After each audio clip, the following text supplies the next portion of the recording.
When it comes to culinary education, particularly at Escoffier, it's critical that we share with our students the importance of local sourcing, understanding where our food comes from and how hard people work to ensure that the food makes it to our kitchens and ultimately to our plates. At the end of the day, whether it's our family or friends or a customer in a restaurant, it's important that we make them happy. And if we know where the food comes from, we know what the journey looks like and feels like, we can feel much, much better about putting that food in front of those we care about.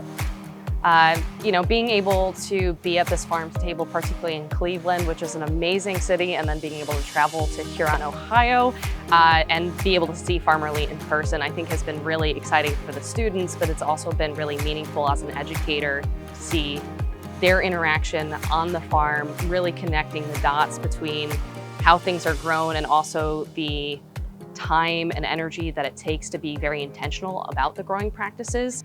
Well, it takes you away from your computer. Everything's always inside, and now we get to go outside and see what the real world has along with it. But we got to see microgreens, which I think are my favorite things, the micro vegetables and stuff like that. A lot of inspiration. I will say that it's been really cool to be here.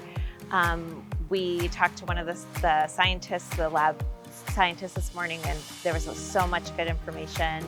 We got a farm tour, so we were able to see how they're growing different seasons, and just inspirational to see what they're able to do in the varieties that they have. As a farmer, we understand things from a production standpoint.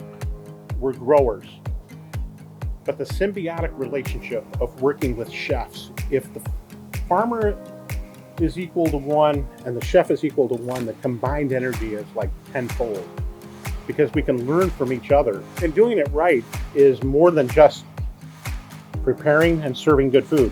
Where did the food come from? Who grew it? How did they grow it? How was it prepared? How were the people taken care of? What are those farmers doing to take care of the environment for today and for tomorrow? The environment is really critical. I would say it's second to taking care of the people.